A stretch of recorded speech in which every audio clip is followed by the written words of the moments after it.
14장 13절, 창세기 14장 13절부터 16절까지 말씀을 봉독하겠습니다. 제가 가지고 있는 성경으로는 16페이지에 있습니다. 참고하실 수 있기를 바랍니다. 창세기 14장 13절부터 16절, 제가 말씀을 읽겠습니다. 도망한 자가 와서 히브리 사람 아브라함에게 알리니, 그때 아브라함이 아모리 족속 마므레의 상수리 스풀 근처에 거주하였더라. 마므레는 에스골의 형제요 또 아넬의 형제라. 이들은 아브라함과 동맹한 사람이더라. 아브라함이 그의 조카가 사로잡혔음을 듣고 집에서 길리고 훈련된 자 318명을 거느리고 단까지 쫓아가서 그와 그의 가신들이 나뉘어 밤에 그들을 쳐 부수고 다메섹 왼편 호바까지 쫓아가 모든 빼앗겼던 재물과 자기의 조카 롯과 그의 재물과 또 부녀와 친척을 다 찾아왔더라. 아멘. 하나님, 말씀을 선포하겠습니다. 종이 주일에 선포하는 말씀 준비와 수요일 공예배에 선포하는 말씀 준비는 전혀 차이가 없습니다. 목숨 걸고 말씀을 준비할 정도로 치열하게 말씀을 준비하는데, 수요 저녁 예배 나온 교우들, 하나님 지난 주일에 주셨던 은혜처럼 동일하게 은혜를 베풀어 주셔서 돌아갈 때 말씀으로 무장하고 돌아가는 귀한 시간이 되게 하여 주시옵소서. 압도하는 성령님 이 자리에 머물러 주시고 대체할 수 없는 기름 부음이 우리에게 임하여 말씀이 떨어지면 아멘하고 감사함으로 받아먹는 우리 모두 되게 하여 주시옵소서. 더욱 성령의 도우심이 말씀 선포 속에 나타날 줄로 믿사옵고 예수 그리스도의 이름으로 기도 올리옵나이다. 아멘. 아멘. 말씀의 기대를 거십시다. 한 번 더 인사합니다. 말씀의 기대를 거십시다.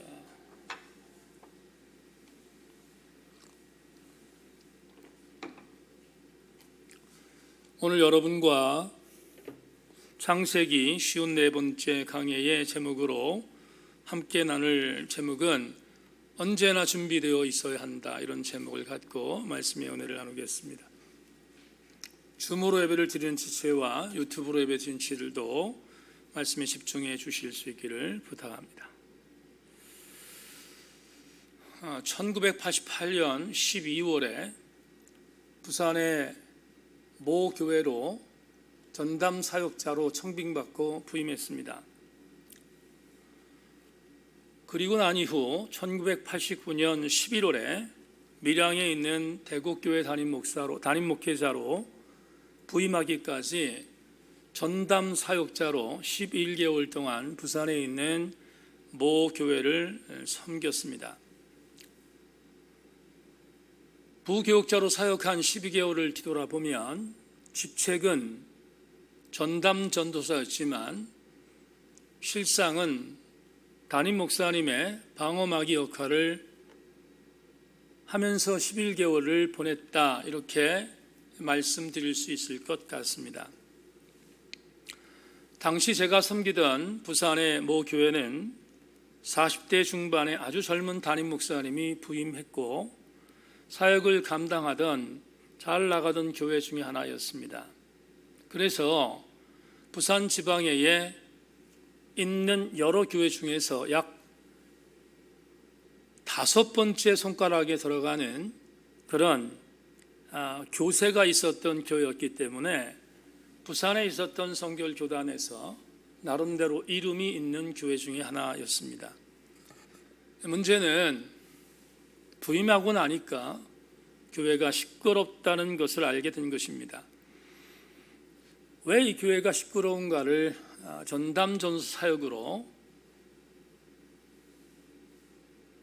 며칠을 있다 보니까 알게 된 사실이 제게 인지되었는데, 당시 이 교회에 당회와 안수집사회가 치열하게 싸우고 있었습니다.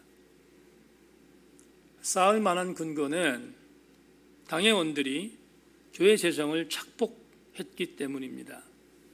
그게 어떻게 가능한지 모르겠지만 전담전사로 부임한 그 교회는 분명히 교회의 재정을 당회원들이 착복한 것이 발각되어 안수집사들이 들고 일어난 것입니다. 그래서 대단히 치열하게 반목하며 싸웠습니다.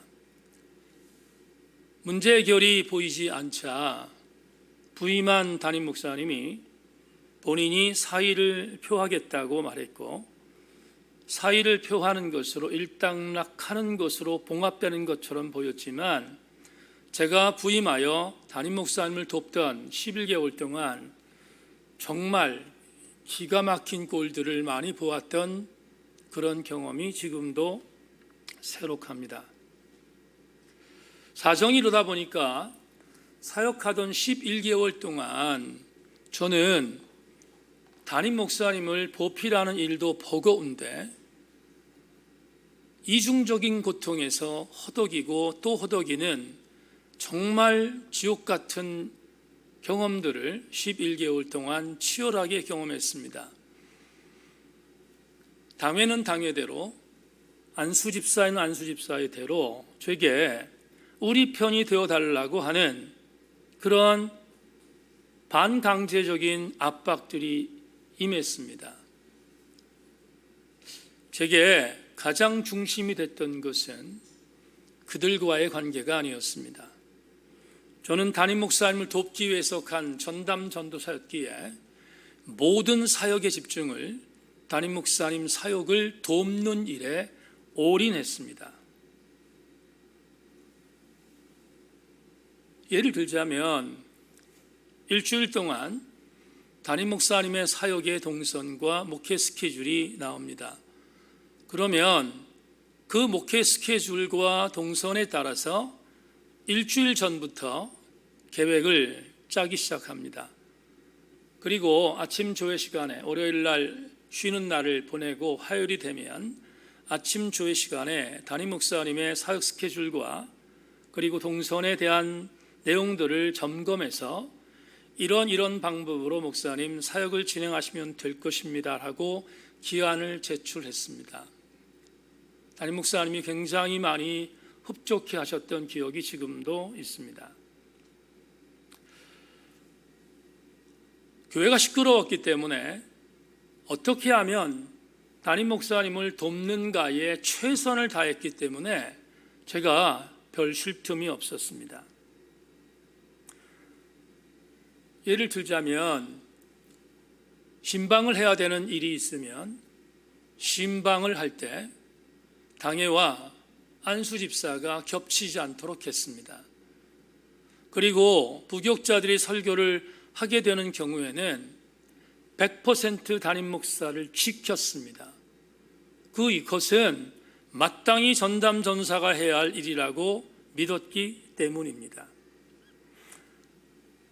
그러다 보니 일주일 동안의 사역을 준비하는 것은 제 사역의 전부였고, 그리고 어떻게 하든 간에 담임 목사님이 다치지 않도록 최선을 다하여 준비했던 11개월을 보냈던 것 같습니다. 그렇게 치열한 11개월이 지났습니다. 그해 11월쯤 담임 목사님께서 저를 부르셨습니다. 부르셔서 제게 이렇게 말했습니다. 이전도사, 내가 2, 3개월 뒤에 이 교회를 사임하게 된다. 그런데 사임하기 전 이전사를 먼저 보내야 되겠다. 내가 없으면 이전사가 많이 다칠 것 같으니까 이전사를, 그 당시에는 성결교단이 단독 목회를 하지 않으면 안수를 못 받았는데 단독 목회의 자리를 직접 담임 목사님께서 알아주셨습니다. 찾아주셨고, 그리고 11개월이 지난 뒤에 담임 목사님께서 제게 단독 목회 자리로 부임할 수 있도록 모든 행정적인 전반을 책임져 주셨습니다. 그래서 부임한 교회가 밀양의 대곡교회였습니다. 이후에 시간이 지나고 파주에 있는 동산교회, 진해에 있는 진해성결교회까지 그 담임 목사님은 제 사역의 모든 길들을 열어주셨습니다. 지금도 그 목사님의 그 사랑을 저는 지금도 잊을 수가 없습니다. 언젠가 그 목사님이 힘드셨을 때 제게 이렇게 한번 말씀해 준 적이 있습니다. 이전사가 잘 준비해줘서 사역의 어려움들이 반감되었다라고 말씀해 주셨던 기억이 제 보람이었습니다. 여러분, 아이러니컬하지만 치열하게 담임 목사님을 도왔던 11개월 동안 제가 준비했던 준비 과정이 제 목회 철학이 되었고 더불어 목양의 방법도 되었습니다. 그러니까 당시에는 넥타이를 풀 수 있는 시간이 별로 없었고 양말을 벗을 수 있는 시간이 별로 없을 정도로 정말 치열하게 살았는데 그 기간 동안 목회자로서 준비시켜 주신 하나님께 감사하고 더불어 준비된 자는 하나님께서 반드시 쓰신다는 사실을 당시 뼈저리게 느꼈습니다. 사도행전 9장 말씀을 여러분에게 소개하겠습니다. 사도행전 9장 13절로 15절에 사울이라는 바울에 대한 이력이 나옵니다. 아나니아가 대답하되 주여 이 사람에 대하여 내가 여러 사람에게 듣사온즉 그가 예루살렘에서 주의 성도에게 적지 않은 해를 끼쳤다 하더니 여기서도 주의 이름을 부르는 모든 사람을 결박할 고난을 대제사장들에게 받았나이다 하거늘 주께서 이르시되 가라 이 사람은 내 이름을 이방인과 임금들과 이스라엘 자손들에게 전하기 위하여 택한 나의 그릇이라. 여러분, 이 구절이 어떤 배경을 갖고 있는지 아시는 분은 아시겠죠? 사울이 예수 믿는 사람들을 잡아가두기 위해서 다메섹으로 올라가던 어간 부활하신 주님이 그에게 직접 현현하셨습니다. 그리고 그에게 충격을 주셨고 그는 그 충격을 받아 눈이 멀었습니다. 다메섹에 예수 믿는 사람들을 잡으러 갔던 사울은 눈을 보지 못한 상태로 질질 끌려 다메섹에 있는 집가라는 동네에 유다의 집에 머물게 되었습니다. 거기서 금식하고 거기서 본인이 받았던 엔카운터에 대한 부분을 놓고 치열하게 고민하고 있었던 어간 하나님께서 당시 다메섹에 예수 그리스도인 선지자였던 아나니아를 부르십니다. 부르셔서 아나니아에게 이렇게 당부하십니다. 아나니아야, 집가에 가면 유다라는 사람의 집이 있다. 거기에 사울이라는 청년이 있는데 지금 금식하고 있을 거다. 앞을 보지 못하는데 네가 안수해서 뜨게 하라는 것입니다. 그러자 아나니아가 겁을 먹습니다. 왜냐하면 이미 사울이라는 이 청년의 소문을 아나니아는 들었기 때문입니다. 그래서 아나니아는 명령을 받았지만 주께서 명령하신 그 명령에 대하여 이렇게 반문합니다. 주님, 사울이라는 청년은 우리 예수 믿는 사람들을 적지 않게 괴롭힌 자는 위험한 사람인데 어떻게 제게 그런 일을 맡기십니까? 이렇게 반문합니다. 그러자 그 반문에 말을 들었던 주님께서 아나니아에게 들려줬던 말씀이 15절입니다. 사도행전 9장 15절에서 분명히 뭐라고 말씀하고 있냐면 아나니아에게 이렇게 말하고 있습니다. 이 사람은 내 이름을 이방인과 임금들과 이스라엘 자손들에게 전하기 위하여 택한 나의 그릇이라고. 여러분, 이게 무슨 말입니까? 주님이 사울을 준비시켜 놨다는 뜻이잖아요. 당신의 사역을 위해서 사울을 미리 준비시켜 놓았다는 것입니다. 우리가 사울이 아주 악독하게 예수 믿는 사람들을 괴롭혔던 사람이라서 하나님이 사울을 준비시켰다는 말에 대한 부분이 액면 그대로 받아들이기가 쉽지 않아요. 그런데 실상은 그렇습니다. 그 유명한 빌립보서 3장 5절 6절 말씀을 여러분들에게 읽어드리겠습니다. 나는 8일 만에 할례를 받고 이스라엘 족속이요 베냐민 지파요 시브리인 중에 시브리온이요 율법으로는 바리새인이요 열심으로는 교회를 박해하고 율법에 의로는 흠이 없는 자라. 이 구절을 결코 소홀히 여기면 안 됩니다. 여러분, 사울이란 청년이 스스로 준비했던 그의 준비된 모습이 뭐였죠? 오늘 말로 말하면 사울만이 갖고 있었던 스펙이 있었어요. 스펙. 그 스펙이 뭔가 오늘 빌립보 3장 5절에서 분명히 말하기를 뭐라고 말하고 있습니까? 나는 8일 만에 할례를 받았다. 유대인들이 유대인인 것을 인식하는 표, 할례를 8일 만에 받았다. 나는 베냐민 지파 사람이다. 그리고 나는 시브리인 중에 시브리온이며 율법으로는 바리새인이다. 열심으로는 교회를 박해하고 율법에 의로는 흠이 없는 자다. 다른 정경에 보면 그는 이렇게 말합니다. 그리고 나는 가마리엘 문화에서 수학을 한 사람이다.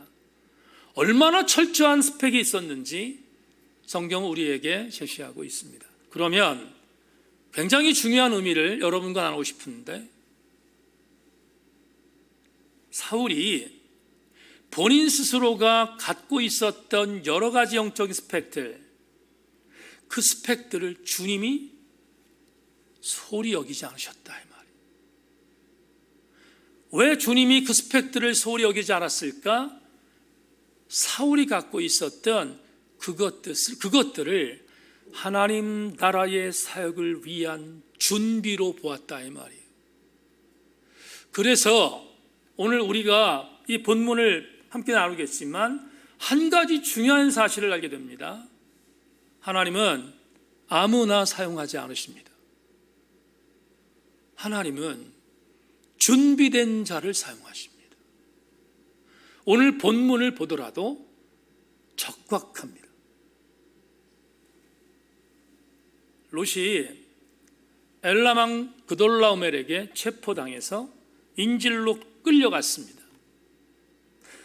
소돔과 고모라에서 안락한 삶을 살기 위해서 그쪽을 택했는데 불행이 닥쳤습니다. 그리고 재산도 약탈당했습니다.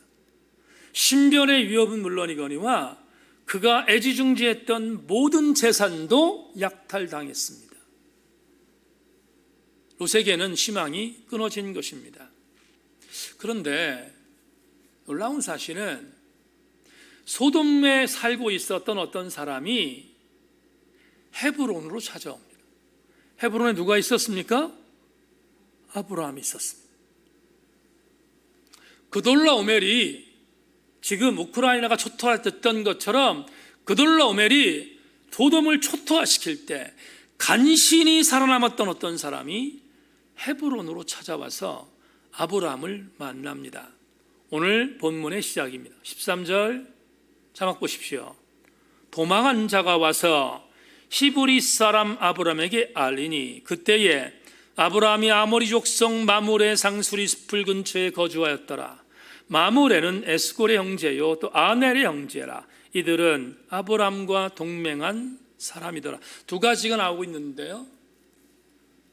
아브라함은 갈대아 우르 출신이잖아요. 지금으로 얘기하면 이란 지역에 있는 사람이다 이 말이에요. 거기서 태어났다는 거거든요. 그래서 우리는 아브라함을 말할 때 갈대아 우르 출신이라고 말하는 것에 익숙합니다. 그런데 놀라운 사실이 오늘 13절에서 처음으로 아브라함의 정체성이 바뀌어요. 어떻게 바뀌냐? 이렇게 바뀝니다. 히브리 사람 아브라함이라고 말합니다.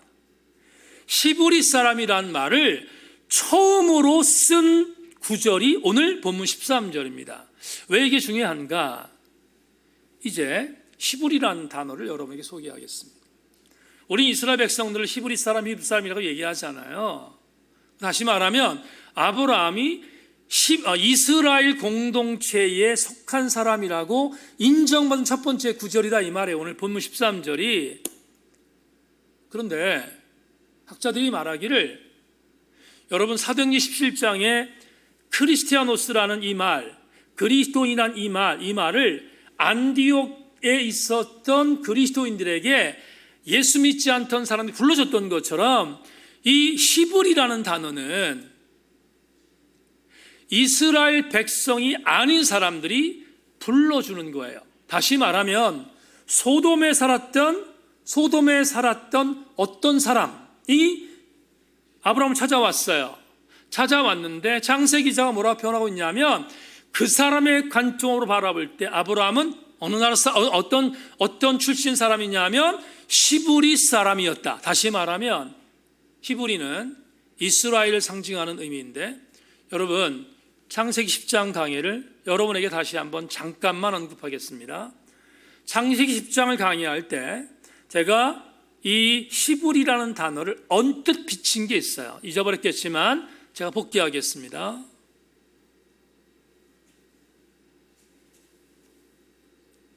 여러분과 나누고 싶은 말씀은 창세기 10장 21절인데, 창세기 10장 21절에 여러분 셈의 후손들이 나와요. 셈의 족보를 공부했잖아요. 근데 셈의 후손이 나오는데 거기 그런 말씀이 있습니다. 셈은 에벨 온 자손의 조상이요 야벳의 형이라 그에게도 자녀가 출생하였으니, 여기 보면 셈은 에벨 온 자손의 조상이라. 이 에벨이 있어요. 에벨 보이시죠? 셈은 에벨 온 자손의 조상이다. 그럼 무슨 말이라 제가 말씀드렸는가 하면, 이학 교수님의 해석을 다시 읽겠습니다. 에벨이라는 이름을 직역하면 걸어가는 사람으로 히브리어 이브라와 밀접하게 관련되어 있다. 이 단어는 이스라엘 가리키는 고유한 명칭으로 사용되었다. 셈의 후손에게서 이스라엘이 탈생할 것을 암시하고 있다. 그러니까 히브리라는 이 단어는 이브라라는 단어에서 나왔는데, 이브라가 에벨의 단어와 똑같다는 거예요. 다시 말하면 히브리는 셈의 후손이 살게 될 이스라엘을 상징한다 이 말이에요. 그러면 우리는 중요한 사실을 발견하게 됩니다.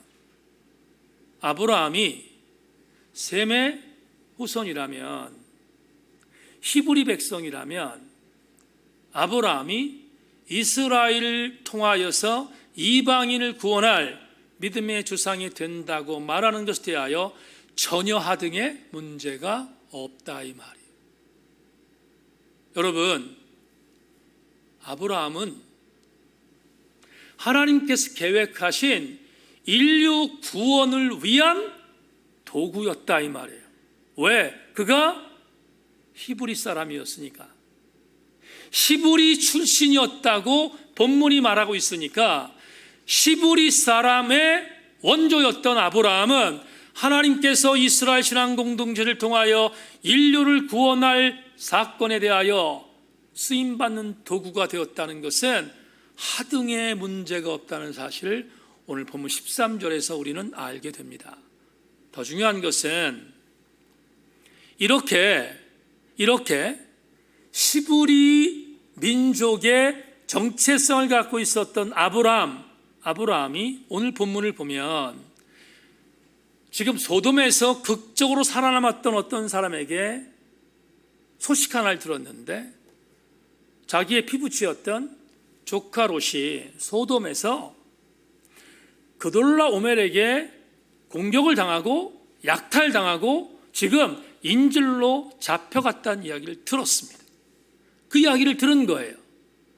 그러자 이어지는 14절부터 오늘 본문 16절에서 아브라함이 어떻게 반응했는지 여러분에게 본문을 통하여서 한번 설명하겠습니다. 14절부터 16절 자막 봅시다. 아브라함이 그의 조카가 사로잡혔음을 듣고 집에서 기르고 훈련된 자 318명을 거느리고 단까지 쫓아가서 그와 그의 가신들이 나뉘어 밤에 그들을 쳐부수고 다메섹 왼편 호박까지 쫓아가 모든 빼앗겼던 재물과 자기의 조카 롯과 그의 재물과 또 부녀와 친척을 다 찾아왔더라. 이제 설명할게요.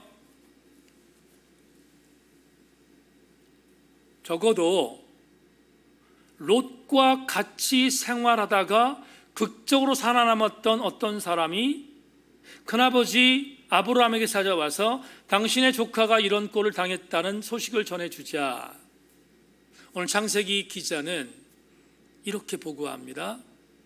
그 소식을 듣자마자 아브라함이 자기가 기르고 훈련시켰던 318명을 모집했다고 했습니다.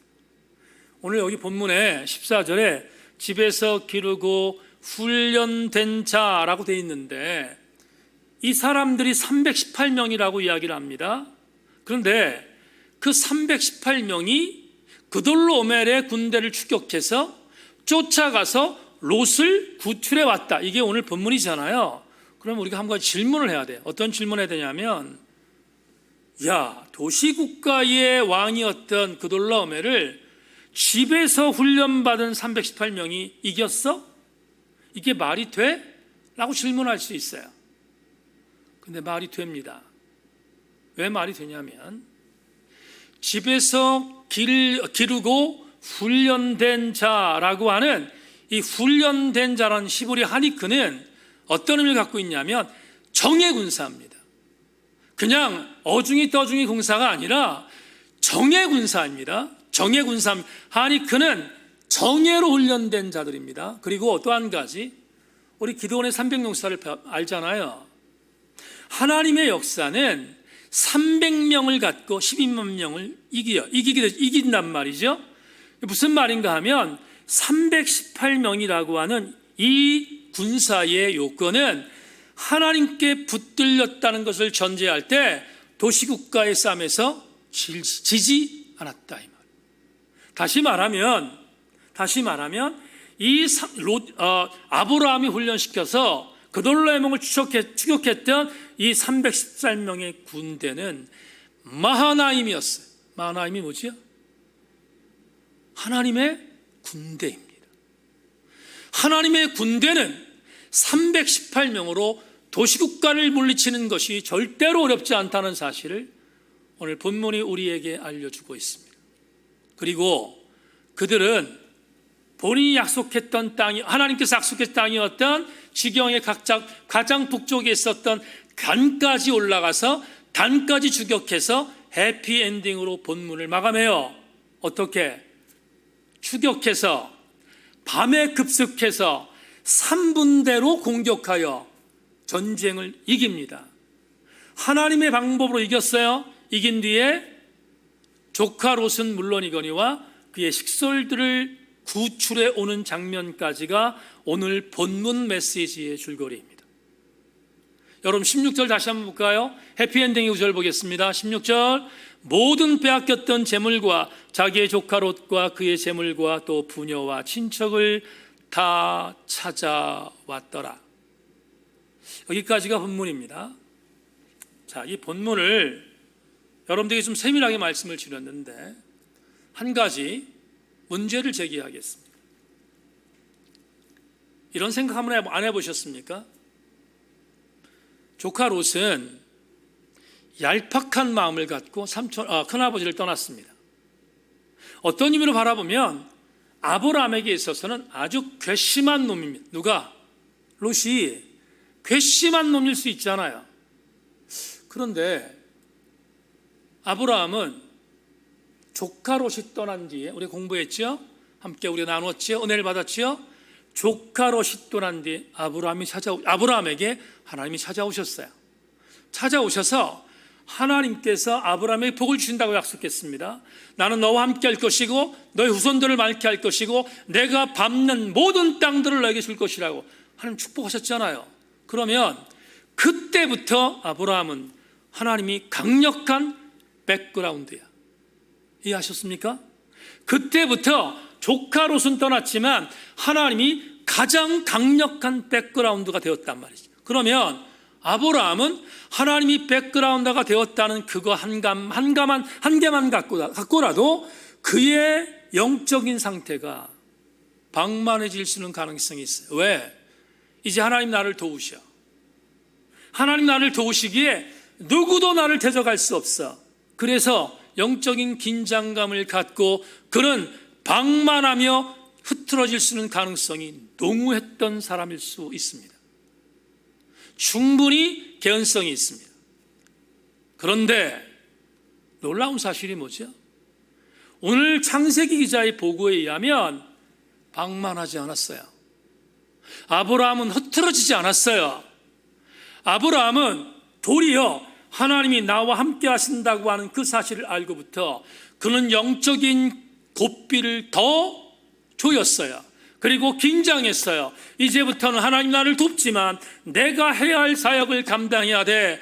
헤브론 지역에서 내가 어떤 일을 하든 간에 외부의 공격과 외세의 침입과 수많은 자들의 약탈을 대비하기 위하여 내가 준비해야 돼. 하나님이 도우실 걸 믿지만 내가 준비할 것은 준비해야 돼 라고 준비하여 집에서 318명의 군사를 훈련시켰고, 그는 자기가 훈련시켰던 그 318명이 조카 롯을 구하게 되는 도구가 될지 어떻게 알았겠습니까? 우리는 아브라함의 영적인 긴장감을 흐트러지지 않고 준비된 사역자가 됨으로 인하여 그가 하나님 앞에 쓰임받았다는 사실이 오늘 본문을 통하여 증거되고 있지 않습니까? 그렇다면 오늘 창세기 54번째 강해를 통하여 저와 여러분들이 오늘 이영미 권사님이 기도하셨던 것처럼 창세기가 먼 옛날의 이야기가 아니라 오늘 나에게 어떤 말씀의 교훈으로 접목되는가를 찾는 것은 3월 첫 번째 주 제2수요일 우리에게 너무나 중요한 영적인 레마이지 않겠습니까? 오늘 주시는 말씀의 레마를 찾겠습니다. 자막 보지요. 설교 준비를 하면서 설교 제목에 맞추었습니다. 예배에 참석하신 교우 여러분, 지혜로운 그리스도인들은 영적인 준비에 최선을 다하는 자들인 것을 아멘할 수 있기를 소망합니다. 지혜로운 백성들은 영적 준비에 소홀하지 않습니다. 최선을 다합니다. 여러분에게 성경 내용 하나를 소개하고 설교를 마무리하겠습니다. 제가 좋아하는 성경 텍스트 중에 하나가 느헤미야서임을 여러분에게 여러 번 강조했습니다. 느헤미야는 평신도 사역자였습니다. 그는 목회자나 아니면 제사장이 아니었습니다. 그는 바사에서 유대 출신 중에 한 명을 뽑아서 유다를 다스릴 수 있는 총독으로 선발돼서 조국에 돌아온 사람입니다. 돌아왔더니 성벽이 없었습니다. 외세 침입에 의하여 덩그러니 남아있는 수룹바벨 제2성전이 수많은 고통을 당한다는 사실을 알고 성벽 재건을 했던 사람이 느헤미야인 것을 여러분들이 아십니다. 그는 기도하는 사람이었고요, 기도하는 가운데 조국으로 돌아와서 성벽 재건에 최선을 다하여 승리의 승리를 감당합니다. 1장부터 3장까지 느헤미야는 승승장구합니다. 그런데 4장에 가면 복병을 만납니다. 4장에 가니까 4장에서 느헤미야가 예루살렘에 돌아와서 성벽을 재건한다는 것을 알았던 그 성벽 재건을 보았던 이방족 속에 있었던 사마리아 거민과 비롯하여 이방족 속에 있었던 사람 중에서 아주 못마땅히 여겼던 사람이 나타납니다. 산발락과 도비야인데, 산발락과 도비야라는 사람이 느헤미야가 와 성벽을 재건한다는 얘기를 듣고 시비를 거는 장면이 4장에 등장합니다. 4장 1절 3절 말씀을 여러분 자막 보십시오.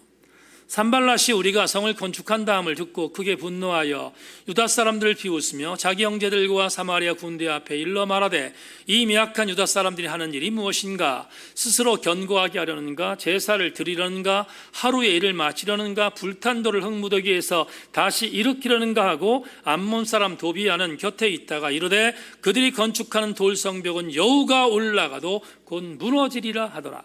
지금 산발락과 도비아, 나중에는 게셈이라는 사람까지 참여하는데, 이 산발락과 도비아와 게셈이 성벽 재건을 방해하기 시작합니다. 방해의 순서가 어떻게 되는가? 제가 방해의 순서를 지금 읽어드렸던 4장 1절 3절에서 나와 있던 단어를 그대로 사용하면 뭐죠? 분노하고 비웃고 업신여기고 방해합니다. 그리고 나중에는 물리력을 동원하여 성벽 재건을 흩어버리려고 합니다. 여러분 잘 보세요. 느헤미야가 이런 공격을 당합니다.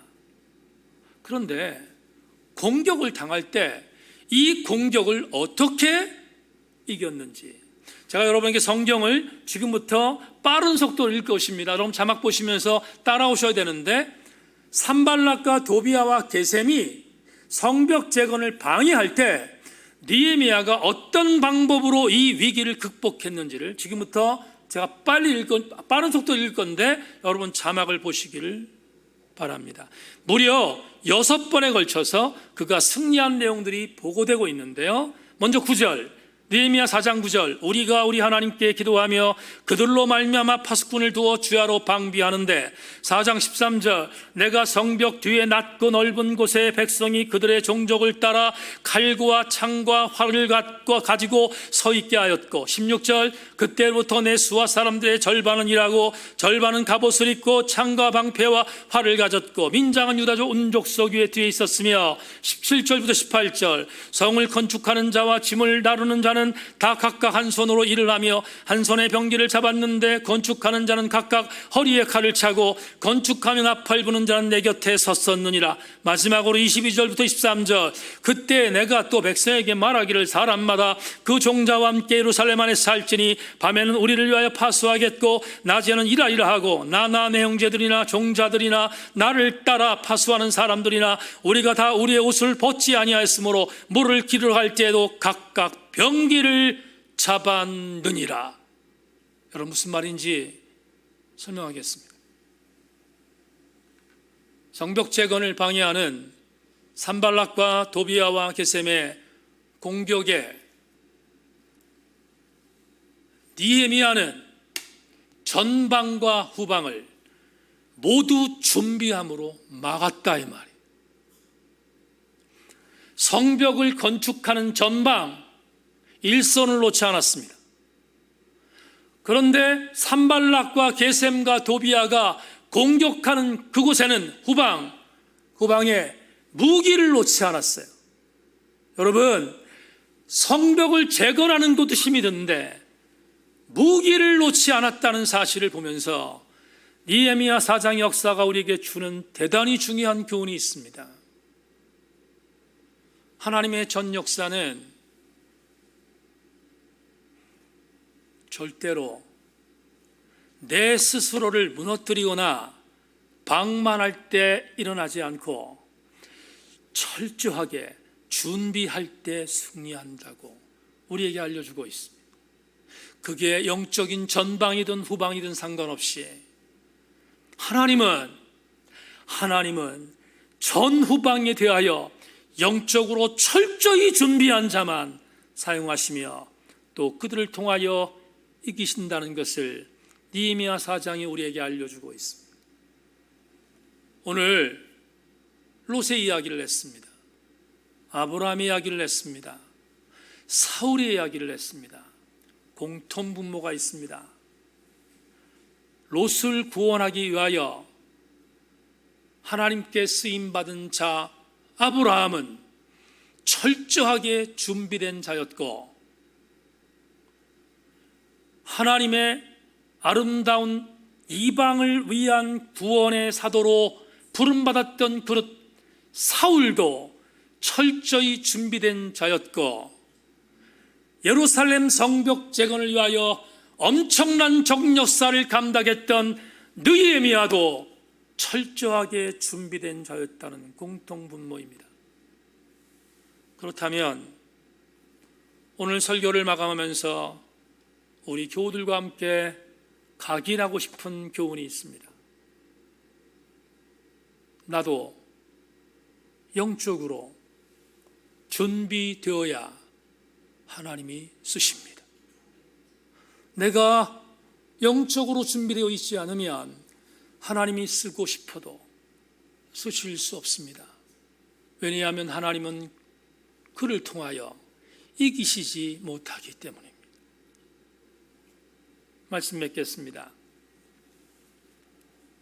아브라함도 본인이 준비했던, 본인이 헤브론 지역에서 본인의 위협들을 막기 위하여 준비했던 318명의 군사들이 롯을 구출하는 도구로 사용될 줄 1도 몰랐을 것입니다.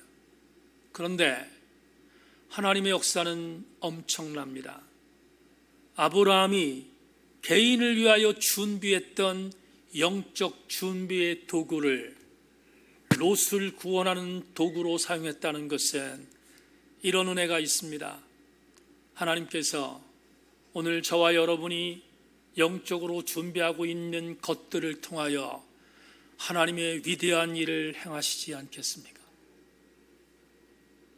예배에 참석하신 교우 여러분, 방만하거나 게으르거나 나태하지 말아야 할 이유는 내가 준비되어야 하나님이 쓰시기 때문입니다. 모쪼록 우리 모든 교우들 하나님 앞에 철저히 쓰임받는 영육이 준비된 자들 다 되실 수 있기를 주님의 이름으로 축원합니다. 하나님 감사합니다. 오늘 저녁 예배를 통하여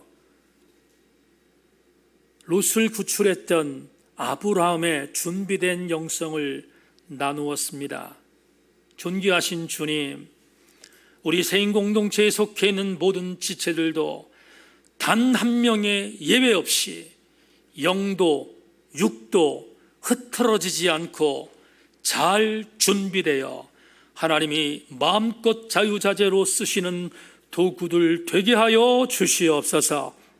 성령님, 다시 한번 기도합니다. 하나님이 쓰시는 도구에서 배제되지 않도록 우리 모두를 하나님의 철저한 도구로 준비시켜 주시옵소서. 하나님의 아름다운 은혜를 기대하며 예수 그리스도의 이름으로 기도 올리옵나이다. 아멘. 지금은